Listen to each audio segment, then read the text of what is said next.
Hey guys, what's up? Angren with my Diablo 4 Season 7 Razorwings Spiritborn build guide. I played Spiritborn Razorwings really much in the Season 6. It was a really off-meta build, a really undervalued build. Because I played this build so much, I basically know how this build works, and it won't be the best build. It's still Quill Volley, but it is in a really good spot thanks to our new aspect, the Endless Talent aspect. So we're gonna get 3 stacks back when we're gonna critical strike. That basically solves all of our problems that we had with Season 6, and we're also gonna have the Sustain Warcrows here that will give us up to 200% more potency damage with our Razor Wings. So these are the 2 reasons why Razor Wings will be good, and you can even play this without the Andile's Visage bugs and the bugs around this build. So yeah, it will be a good build after you acquired the Endless Talent aspect, but I assume that the Endless Talent aspect will be in the season journey. So yeah, you can play this as your season starter as soon as you find your Endless Talents aspect and you have at least bonus Razorwing charges on 2 of your rings and bonus Razorwing charges on your amulet as first. And with that, you should have pretty many Razorwing charges. So as you can see, this is my Season 6 build. I had 12 Razorwing charges here. I had 6 Razorwing charges here with also some Hunter cooldown reduction. And I got around 20 Razorwing charges. And that was with a far more difficult setup to generate our Razorwing charges. But before we're gonna jump into the build specific details, please leave a like and a sub if you like my content in general, want to support me, and also leave a follow on my Twitch, where I will also stream a bit Diablo 4 at least the first weeks in the new season. So first of all, let's gonna look into our skill tree, which things we're gonna need to take our skill tree. We're gonna start with some skills we only need to get to our focus skills, so just skill whatever you want. You don't really need it. When we have our focus skills, just take 1 point into every one of your focus skills because of the sustained warcrows here. That will give us all of our upgrades to our focus skill, and after we use our focus skills, we're gonna get more potency damage. So only do this setup if you have the sustained warcrows. If you don't have it, just go for something like Armored Hide, then also go for counter attack and play a normal basic build, but you should get a weapon really fast and also get max ranks of Apex as also unrestrained power, because with our 2 upgrades of our Saw, we're constantly unstoppable, and thanks to our aspect of turbulence, we're constantly casting our vortex when we casting Saw. So we're also gonna get that nice updates and upgrades, and we're also gonna get the bonus for our weapon, and we're also gonna pull our enemies together. And Ravager and also Toxic Skin will give us more potions. Then for defensive skills, max out your Armored Hide as also reinforce Armored Hide. Thanks to our Cheese Tempo and some other things, we shouldn't have any problems with the cooldown of our Armored Hide, because we also need this for our aspect of unyielding hits. Thanks to aspect of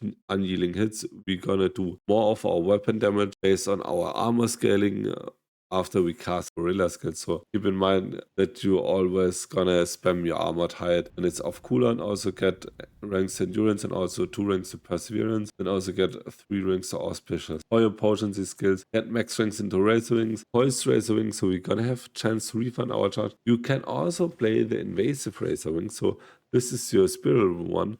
That's also really nice, but you need kinda the bonus to Razorwing charges and the back. But after you acquired that, you can also play the Invasive Razorwing, so we're gonna be a cool little Hammerdin. Also get max ranks to Brilliance and also Acceleration for more damage. 3 ranks to Potent as also Furnace, because we're gonna have our Jaguar as our main spirit hall. Max ranks to the Wehrmans for more potency skills, and also for our ultimate skills, max out Hunter, also the 2 passives, and also max out Supremacy and Intricacy, and always make sure that you cast your Razorwing or you cast your Hunter, so you have 3 charges of your Razorwing. For your E passive, take Cheese Tempo. You can also test this out with adaptive senses, because we're gonna pass a eagle skill, a jaguar skill, a centipede skill, and also a gorilla skill. We basically have all of this bonus up, so you can also try this. I will try this out if I have the unique staff, so it will be kind of nice. For our spirit hall, still take jaguar as a main and as your second. Jaguar is still double dipping spirit class hall, and also take the jaguar as your secondary, so we're gonna get stacks of ferocity when we're gonna attack the enemies, and more stacks of ferocity means also more attack speed. For your gear, for your helmet, go for the aspect of turbulence, because of our sunset warcrow, where we're gonna get more potency damage after we used our focus skills. We're gonna have a saw and a vortex cast on top of each other. We're gonna get 40% after each saw cast. That's really nice. For your chest armor, take the aspect of disobedience, because of aspect of unyielding hits. We're gonna have a offensive value from it, so it's really good. For our gloves, take the aspect of redirected force. It's still really strong. It gives us huge chunks of critical strike damage. Get the aspect of tenacity, so you're gonna get resolve for each 20 vigor you have while you have maximum vigor, and this can also overfill your maximum resolve stacks of 5, because we constantly have maximum vigor because we don't spend any vigor. Per pants, per boots, take the duelist aspect, gives us maximum ferocity, also means more attack speed. For your weapon, get your sustained warcrows here. Before that, just get a normal weapon with your aspect of unyielding hits, and then consider aspect on your rings. For your amulet, get an endless talent aspect for your removal of your cooldown of your razor wing charges, and also more damage with your eagle skills. For your ring, get an aspect of unyielding hits, and also for our ring, it will benefit our ring, because with the aspect of potent, and gonna consume our resolve stacks to do more damage with our potion skills. For your affixes, I will just explain to the basics, tempering and affixes, what you want to focus on. If you want to have the detailed ones on all of the items, you can just check out my char planner or pause video after I showed them. Now check out my char planner in the comments down below, and also ask some questions regarding the affixes after I explain them now. So for your affix and your tempers, for your offensive tempers, always get ranks to potency damage. For your resource, really important. For the beginning, get bonus to razor charges, so you have around 20 razor charges with your endless talents aspect. After you have enough razor charges, and you don't need that many, get more hunter cooldown reduction. You can simply replace them one after another with hunter cooldown reductions. So defensive tempers, get total armor, so we're gonna have more armor for aspect of unyielding hits. We're gonna need around 1500 armor for the max gains of our hits. For utility, tempers get barrier generation up until 100%. That get some chance to immobilize the enemies. And for your affixes, it's really simple. Get ranks of potency skills, ranks of razor wings, get your attack speed, crit chance, critical strike damage, and for death skills, just max out your res. You should be also always armored cap, and then go for max life. So now for your rune words, go for the Yule. We're gonna constantly cast a skill with a cooler, so it's good. And also go for the Quay, so we're gonna have our other bulwark. Cause the Wish's shield, it is not that broken any longer, but it is still really good. It gives you a hefty damage increase. Soul rune, for your second rune word, go for the Soul rune, and also the Quacks runes. You can also replace the Quacks rune with your Vex rune, so you're gonna have more skills, so you're also gonna generate more resolve stacks for your aspect of tenacity. And for your witchcraft powers, go for Doom Orb as your unique eldritch power. We only need this for Breath of the Coven, because with Breath of the Coven, you're gonna get attack speed for each unique witchcraft power, so we can get up to 45% attack speed, and that's pretty good.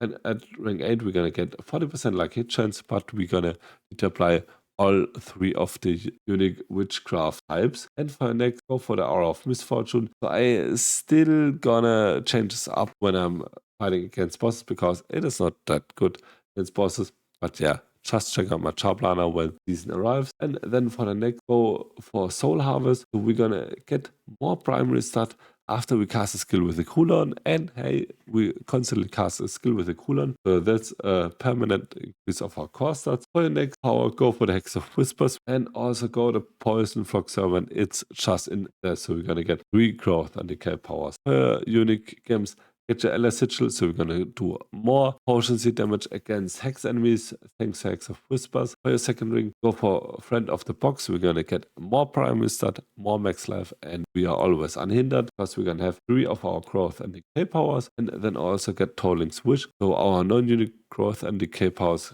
gain 35% potency. For normal games, just go for the Amit or Barrier Gen. For a Paragon board, I will explain to you how you should skill your Paragon points. Go for the full meal glyph first. After you acquired your first board, go for the revealing glyph first.